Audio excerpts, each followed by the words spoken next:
Thank you so much for tuning into episode 2 of our Channel Maven podcast on racial injustice in the workplace. If you missed episode 1, they are all listed together. Just simply go to our blog and search for racial injustice. They should be easy to find.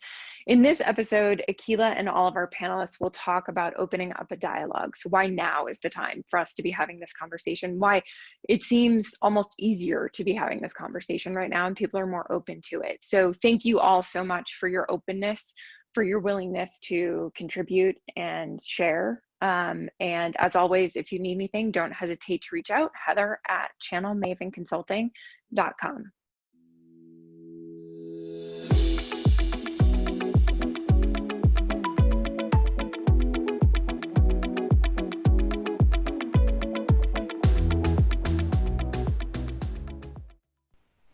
Today, we're going to talk about a topic that is long overdue. And I ask that you watch and that you listen with an open mind and an open heart. We're going to share our experiences and our stories as it relates to racial injustice in the workplace. My name is Akilah Morel, and I am the Senior Director of Channel Marketing at Channel Maven. Now, honestly, I didn't think there was ever going to come a day where we could openly discuss racial issues in corporate, in a business setting. I didn't think there was ever going to come a day where we could openly share our experiences in a safe environment among the people that we work with every day. But I'm so thankful that in the past few weeks, the past few months, although it has come with pain and a lot of grief, we've been able to openly speak about these issues, and we've been given a platform like this one to do so. It's important that we reflect on these times. We're not dwelling on the fact that we have experienced racial injustice in the workplace. It's more of just uncovering and giving you all, our audience, a feeling of like a day in the life of. Lori, we talked about this. Historically, we've been taught not to have conversations like we're having today. On both sides, right? That's right. Keep the mask on, keep quiet, just do what you got to do. Yep. Why do you think it's important and the timeliness of it right now, especially with what's been going on in our world? Why do you think now is the time to start having these conversations and just being transparent as we can be? Yeah, I think the current events have really led us and forced us both to examine our role in the problem statement, right? What's our accountability? What's your responsibility? And it has forced us to remove our mask. And I was talking to my mother about that actually, because we've started to become very vulnerable in this moment. But in vulnerability, we can get to sort of better understanding and compassion and resolution. So having these uncomfortable conversations in these moments of vulnerability doesn't make us weaker, it actually makes us stronger. I agree. And what do you say to the folks who sometimes they feel a little hesitant to have these conversations because they don't really see themselves as a racist? And so what happens is they kind of shy away from it because that's not me. I don't need to have that conversation. Mm-hmm. What do you say to folks like that? How do you start these conversations? Yeah, my coaching to people is, again, examine your role in the problem statement, right? Know the role and the part that you're playing, because there's a lot of work that needs to be done on both sides. And you cannot fully appreciate what it's like to armor up every day and sort of be prepared for the comments that you hear in the boardroom and how you're going to course correct that, or be fearful for going outside, nowadays in terms of what's going to happen to you. There's an acknowledgement there's a lot of anxiety in the Black employees that are working in your organization because they're dealing with, on top of COVID, you've got now fear and anxiety about, literally, we're seeing people killed, and we're seeing the impact, and we are grieving with these people every day. And then we have to somehow put the mask back on and come back to work and talk about growth strategies. And that's really hard. And so what I have said to people is, by not saying anything, you're saying something. And so reach out to your Black employees just to let them know you're thinking about them. Right. You don't have to understand every dynamic of what happens, but you do have to acknowledge that there's something going on, and that you could be part of the problem statement and acknowledge your part in that problem statement. Right. Because we are acknowledging the pandemic. We acknowledge big world events and, all the time. But for some reason, when it comes to race, there's this hesitancy. Right. And, you brought up an important point. I saw this on social, I don't know if it was LinkedIn or not, but just we're crying in between the Zoom calls. So one minute we are, dealing with the realities of being Black in America and Canada. Mm-hmm. And then the next minute, you're right, we're putting these strategies together. And Vernon, with your big town hall that you hosted, you have even fears of your own. I know you have teenage children, and in between the work and everything and trying to manage even your kids, going out. Can you talk to us a little bit about that, how you've had to shift and still remain focused, but then have to deal with the realities?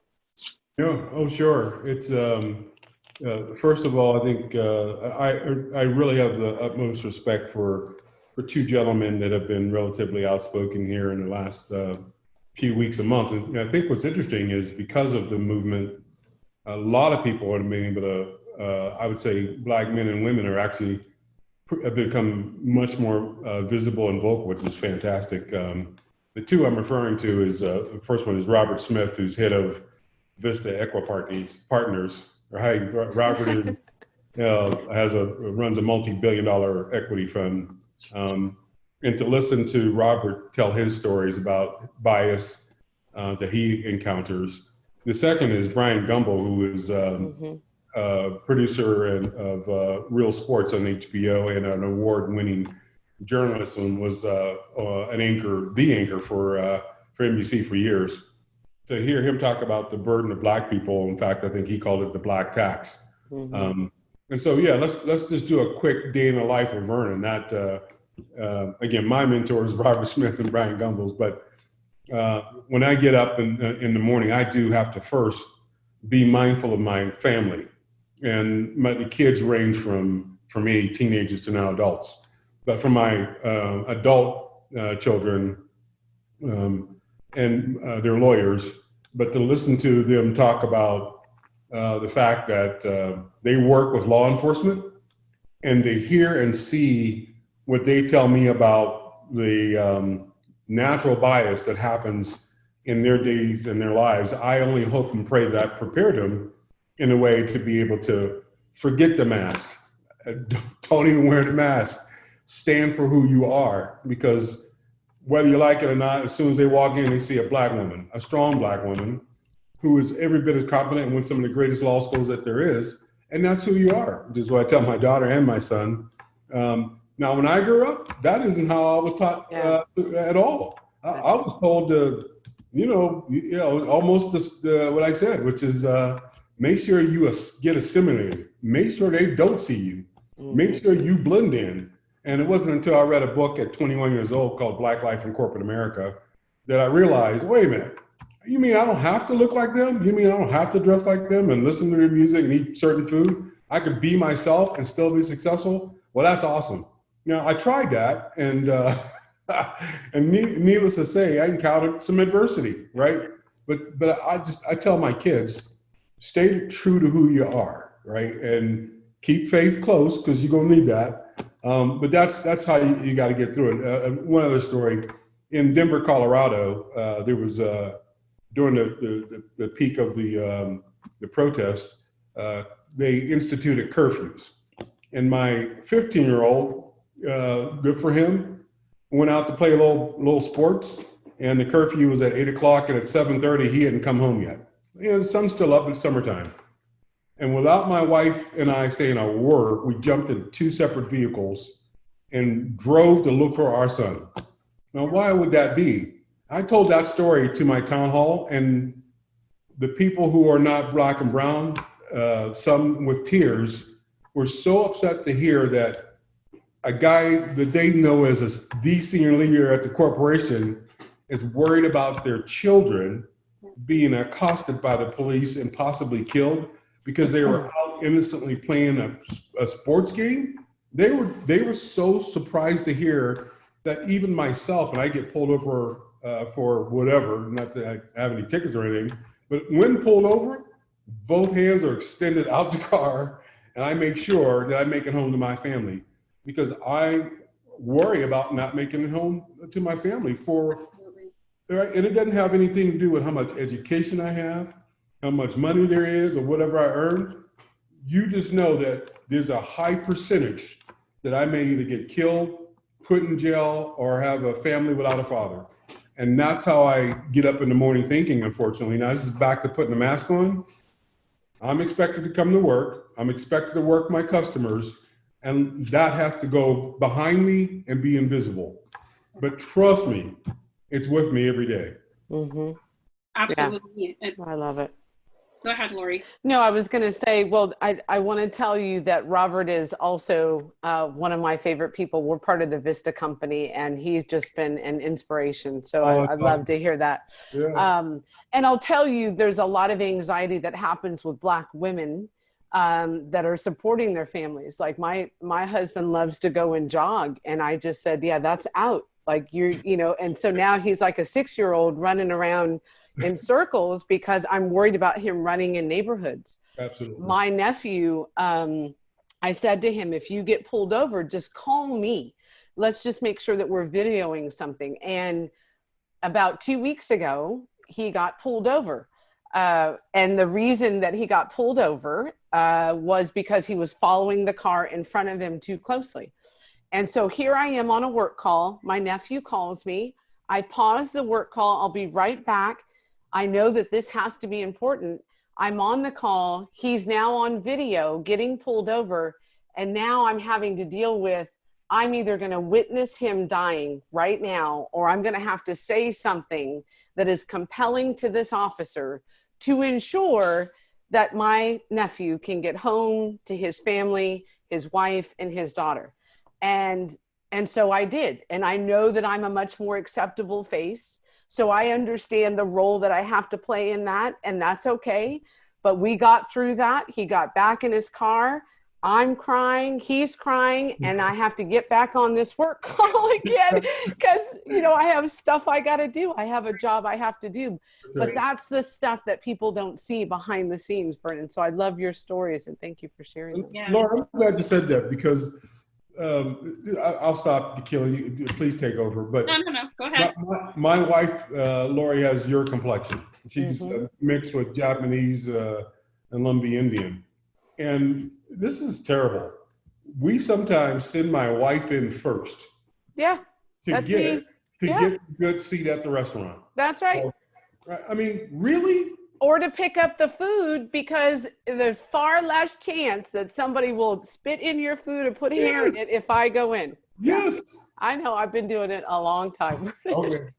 Sorry. This is real talk, right? So when you think of our audience and who's going to be watching this, Vernon, they're going to have the same reaction as your town hall. Like, what? I work with you every day. You're corporate, and that's why it's so important to have these conversations. At the end of the day, we're Black and we're treated differently, period. And we also have different conversations as we're along the topics of family. My conversation with my husband and I conversation with our son is totally different than what a conversation of a white family is going to have. He is 11 years old, and he's already ingrained in him what he would do if he were ever pulled over by the police. And how I've been explaining it as well is our fears are totally different. Your fear as far as being pulled over by the police, you're fearful of a ticket, your points may be increased, insurance rate. And literally, as Vernon just mentioned, the fear for my husband's life is he may lose it. So just paying attention to those things and being sensitive. We ask our coworkers, and I'm asking you, the audience as well, to educate yourself. Now's the time to educate yourself and hear our experiences so that you can be sensitive when you do approach us about certain topics, and especially in this time right now. Nicole, was there anything that you wanted to add before we go on to the next question?